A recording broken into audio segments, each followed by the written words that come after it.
جہاز جا رہا تھا، بحری جہاز، اس زمانے میں لکڑی کا جو ہوتا تھا، جس طرح وہ سیلنگ بورڈ جس کو کہتے ہیں، پردے لگے، وہ موٹریں تو نہیں تھی نا اس زمانے میں، یہ پیٹرول آپ کا انجن وغیرہ نہیں تھے. بھنور طوفان آ گیا، گرداب طوفان آ گیا. جہاز میں جو لوگ بیٹھے تھے غوث پاک کے مرید تھے، غوث پاک کے، انہوں نے یا غوث اعظم المدد پکارا. کیا پکارا؟ غوث اعظم خطبہ دے رہے تھے، تقریر کر رہے تھے، اچانک ہاتھ آگے بڑھایا تو یہاں تک ہاتھ بھیگ گیا غوث اعظم کا. ہاں کھول کے دیکھے، کھول کے بات کر رہا ہوں، ہاتھ یہاں تک بھیگ گیا. مرید کہتے ہیں ہم نے پوچھا حضور پانی بھی کوئی نہیں، ہاتھ بھیگ گیا. میں چپ کر کے سبق پڑھو. کہتے 2 مہینے کے بعد کچھ سوداگر کاروباری لوگ خدمت میں حاضر ہوئے اور نظر و تحائف پیش کیے. حضور نے ہمارے آگاہ ہونے کے لیے ان تاجروں سے کیفیت پوچھی. انہوں نے بیان کیا کہ یہاں سے 2 مہینے کا راستہ تھا. جب ہمارا جہاز پانی کے اندر تھا، یکایک طوفان آیا، بڑی تیز ہوائیں چلنے لگی، موجوں کا تلاطم تھا، جہاز ڈوبنے لگا.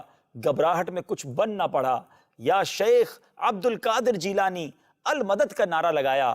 اسی وقت دریا میں سے ایک ہاتھ برآمد ہوا جس نے ہمارے جہاز کو کنارے لگا دیا. لوگوں نے پوچھا کیسے آئے ہو؟ کہنے لگے ڈوبنے لگے تھے، طوفان میں پھنس گئے تھے، ڈوبنے لگے تھے. غوث پاک کو پکارا، غوث پاک سامنے آ گئے.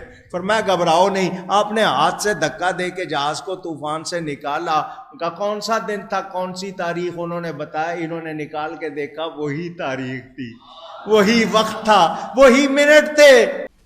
تو مولانا اشرف علی تھانوی صاحب، امداد المشتاق کتاب ہے، صفحہ 46 اسلامی کتب خانہ سے شائع ہوئی ہے. اس پر لکھتے ہیں شیخ عبد القادر جیلانی رحمۃ اللہ علیہ کے ریفرنس سے. ادھر آپ کو پتا چل جائے گا کہ توحید کیا ہے ان بزرگوں کی. وہ کہتے ہیں کہ ایک دن غوث اعظم شیخ عبد القادر جیلانی، غوث اعظم سب سے بڑے مشکل کشا شیخ عبد القادر جیلانی. سب سے بڑا مشکل کشا کون ہے؟ بلکہ اللہ ہی مشکل کشا ہے. اس کے ریفرنس سے کوئی ہے تو وہ ظاہری اسباب میں، غائب میں پکارنا اللہ کے ساتھ خاص ہے. تو وہ کہتے ہیں ایک دن غوث اعظم شیخ عبد القادر جیلانی 7 اولیاء کے ہمراہ بیٹھے ہوئے تھے. نگاہ بصیرت سے ملاحظہ فرمایا کہ ایک جہاز سمندر میں غرق ہونے کے قریب ہے. جہاز کوئی ڈوبنے لگا سمندر میں. تب انہوں نے کیا کیا؟ آپ نے ہمت اور توجہ باطنی سے اس کو غرق ہونے سے بچا لیا.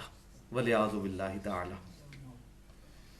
مسلمانوں کے ملک ہڑپ ہو گئے، عراق کو کھا گئے یہود و نصارہ، افغانستان کو کھا گئے، پاکستان بھی تقریباً کھا گئے.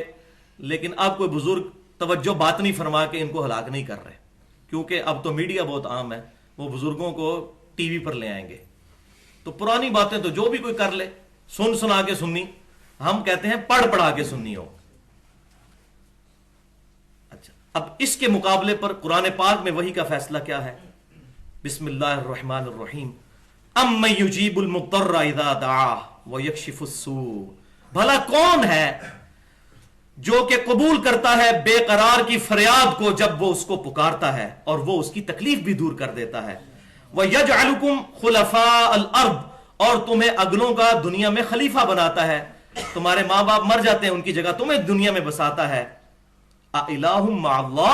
کیا اللہ کے ساتھ کوئی اور الہ بھی ہے جو یہ تکلیفیں دور کر دے؟ قَلِيلًا مَّا تَذَكَّرُونَ. بہت ہی کم نصیحت پکڑتے ہو. تو اس آیت کے تحت مشکل کشائی کرنا غائب میں، ایک تو ہے ظاہری اسباب، اس کا تو قرآن میں حکم ہے وَتَعَاوَنُوا عَلَى الْبِرِّ وَالتَّقْوَى. لیکن یہ والا کام غائب میں، ان چیزوں کے بارے میں اللہ تعالیٰ نے واضح فرما دیا اللہ کے علاوہ کوئی تکلیف نہیں دور کرتا. اور اگر کسی کو آپ سمجھتے ہو اِلَٰهٌ مَّعَ اللَّهِ، تو اللہ کے ساتھ اس کو الہی بنانے کے مترادف ہے. اور اس سے بھی آگے بڑھ کر بھائیو، سورہ یونس کی آیت نمبر 22 میں سیم یہی چیز اللہ تعالیٰ نے اپنے بارے میں بیان کی ہے. یہ جب کافر جو ہیں وہ سمندروں کے سفر پر نکلتے ہیں اور جہاز ان کو لے کر ہچکولے کھانے لگتا ہے، اچانک یہ بھنور میں پھنس جاتے ہیں، تو پھر خالص اللہ کو پکارتے ہیں. جب اللہ ان کو کنارے تک پہنچا دیتا ہے تو پھر اللہ کے ساتھ شرک کرنا شروع کر دیتے ہیں. قرآن پاک میں یہ جہازوں کو بھنور سے بچانا اللہ تعالیٰ نے اپنے ساتھ مخصوص کیا، اور یہ کہہ رہے ہیں شیخ عبد القادر جیلانی.